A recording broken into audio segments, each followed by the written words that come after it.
ভারতবাসী, ভারতের মুসলমান, আমাদের সঙ্গে ফিলিস্তিনের সম্পর্ক কি?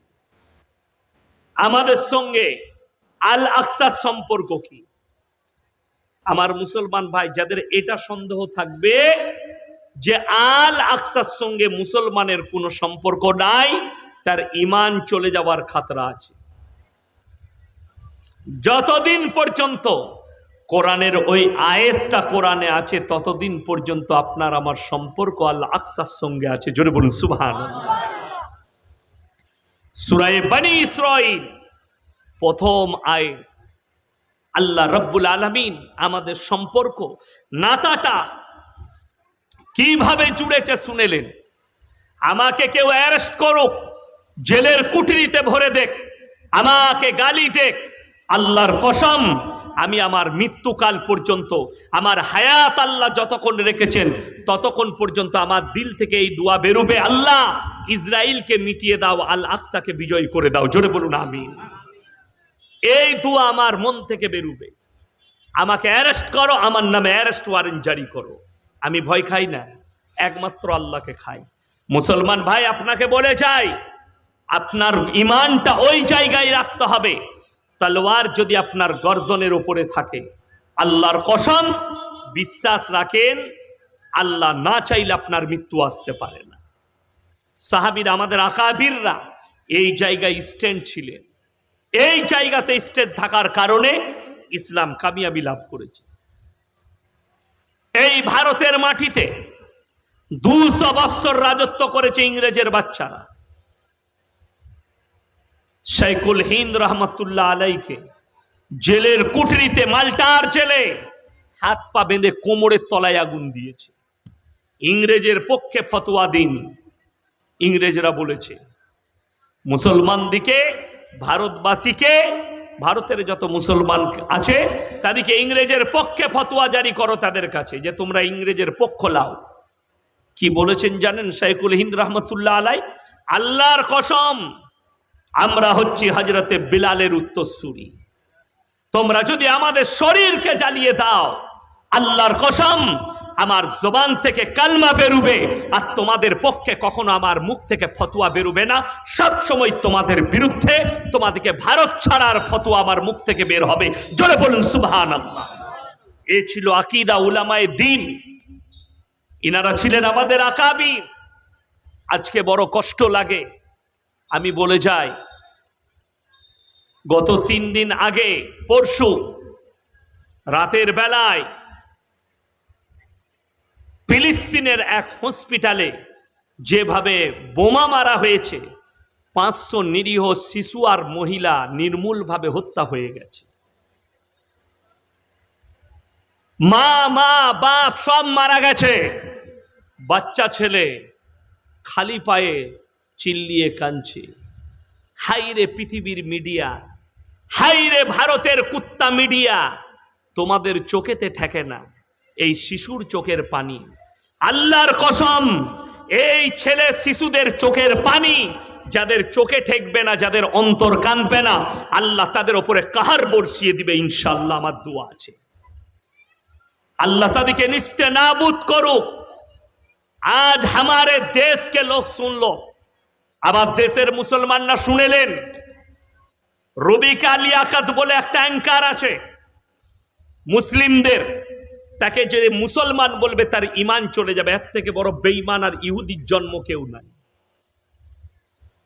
ইসরায়েলে হাজির, ভিসা নিয়ে, টিকিট নিয়ে ইসরায়েলে চলে গেছে প্লেনে চেপে। এই হারামখোরের আওলাদ মিডিয়াগুলো যখন মণিপুরের 3টে বোনকে, আমার 3টে দলিত মাকে ন্যাংটো ঘুরানো হয়েছে, এই হারামখোরের আওলাদরা মণিপুর যেতে পারেনি, আজকে ইসরায়েলে হাজির হয়ে গেছে। এটাই দুঃখ আমার, এটাই বেদনা। সব থেকে কষ্ট যদি বলেন, একটু শুনিয়ে দেন আল আকসার সঙ্গে আপনার আমার সম্পর্ক কি।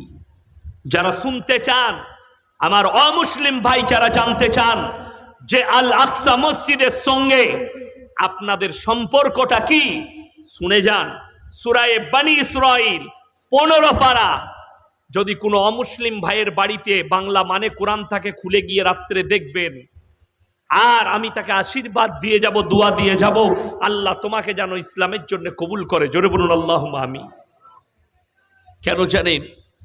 15 পারা প্রথম পৃষ্ঠায় আছে, সুবহানাল্লাযী আসরা বিআবদিহি লাইলাম মিনাল মাসজিদিল হারাম ইলাল মাসজিদিল আকসাল্লাযী বারাকনা হাওলাহু লিনুরিয়াহু মিন আয়াতিনা ইন্নাহু হুয়াস সামিউল বাসীর। এই তাফসীরে আছে আল্লাহ রাব্বুল আলামিন মেরাজের রাত্রিতে আল্লাহর হাবিব সাল্লাল্লাহু আলাইহি সাল্লামকে বেচন থেকে তুলে জিবরিল আমিন মসজিদে হারামে নিয়ে গেলেন। মসজিদে হারাম থেকে মসজিদে আকসা, এই মসজিদে আকসায় আসার পরে সব থেকে অলৌকিক ঘটনা যেটা ঘটলো সেটা শুনেলেন। আমরা সকলে অনেক উলামাদের মুখ থেকে শুনেছি, আমাদের নবী সাল্লাল্লাহু আলাইহি সাল্লাম তিনি হচ্ছেন ইমামুল আম্বিয়া। জোরে বলুন সুবহানাল্লাহ। ইমামুল আম্বিয়ার মানে হচ্ছে সমস্ত নবীদের ইমাম। আপনাকে যদি আপনাদিকে প্রশ্ন করি, নবীজি যখন দুনিয়াতে ছিলেন তখন কি সমস্ত নবী ছিলেন? কোনো নবী ছিলেন না। তাইলে ইমামুল আম্বিয়া কি করে হলো?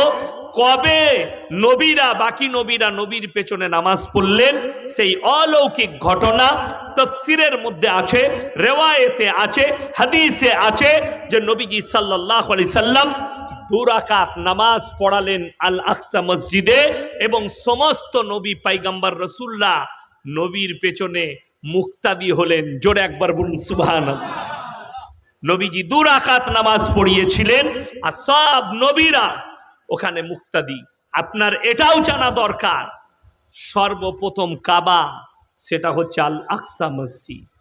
নবীজি সাল্লাল্লাহু আলাইহি সাল্লাম, এটাও কোরআনে আছে, নবীজি মাথা করে নামাজ পড়ছেন আল আকসার দিকে, সিজদায় আছেন, আল্লাহর আয়াত অবতীর্ণ হলো সাতরাল মসজিদিল হারাম, এই অবস্থায় তুমি মাথাটা মসজিদে হারামের দিকে ঘুরিয়ে নাও।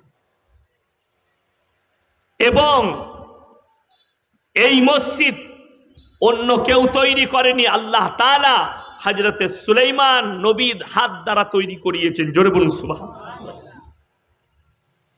আল আকসা মসজিদ মুসলমানের কলিজার টুকরা, আপনার অন্তরের টুকরা। যদি বলেন ওটা নিয়ে আমার চিন্তা নেই, তো তুমি চিন্তা করো তোমার ঈমান কিরকম আছে।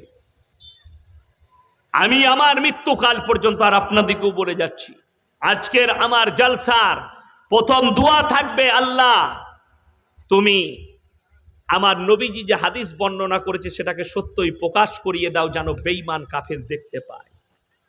নবীজির হাদিস, খুলাসান থেকে একটা দল যুদ্ধ করতে বেরোবে, যাদেরকে পৃথিবীর আর কোনো শক্তি রুখতে পারবে না, তারা আল আকসায় গিয়ে ঝান্ডা গাড়বে, বিজয় লাভ করে। জোরে একবার বলুন সুবহানাল্লাহ। সেই দিন আল্লাহ তুমি খুব তাড়াতাড়ি দেখিয়ে দাও, যে নিরীহ মানুষ মারা গেছে আল্লাহ তুমি তাদেরকে শহীদের মর্তবা দাও। যে বাচ্চাগুলো আছে যারা ছোট ছোট বাচ্চা এতিম হয়ে গেছে, আল্লাহ তুমি তোমার নবীর মতো তাদের ভাগ্যকে ফিরিয়ে দাও। যারা চোখের পানি ফেলছে দাঁড়িয়ে, একটা দেখলাম চেয়ারে বসে আছে, 6 বছরের 7 বছরের একটা ছেলে, তার বাচ্চা 2-3টে বোনকে মুখেতে খাবার তুলে দিচ্ছে, আর বাচ্চা ছেলে কাঁদছে, মা নেই, সব মারা গেছে যুদ্ধের বোমায়, আর এই ভাইটা তাদেরকে সান্ত্বনা দিচ্ছে, সবার সবার সবার, আর মুখেতে খাবার তুলে দিচ্ছে। হায় রে পৃথিবীর মিডিয়া, তোমার চোখ অন্ধ হয়ে গেল। আর আমি বলে যাচ্ছি, हमारे हिंदुस्तान के जितने मीडिया वाले हैं ये सब बिक चुका है, पला हुआ कुत्ता और कुत्ती है, जिधर हड्डी मिला उधर भागा। আপনারা লাস্টে খানা খাবেন না খাবেন না? লাস্টে খাওয়ানো হবে, হবে না? লাস্টে খাবেন। যে হাড়গুলো যেখানে ফেলবেন, আপনাদের খাওয়ানা শেষ হতে দেখবেন কুকুর হাজির হয়ে যাবে। হয় না? হয় না? কথা বলেন। বিয়ে বাড়ি হোক, জলসা হোক, অনুষ্ঠান হোক, খাওয়া শেষ হওয়ার আগে কুত্তা হাজির, जहां हड्डी मिला वहां मौजूद। ये हमारे देश के मीडिया वाला वैसा कुत्ता है, जहां हड्डी मिल गया वहीं भाग गया। मणिपुर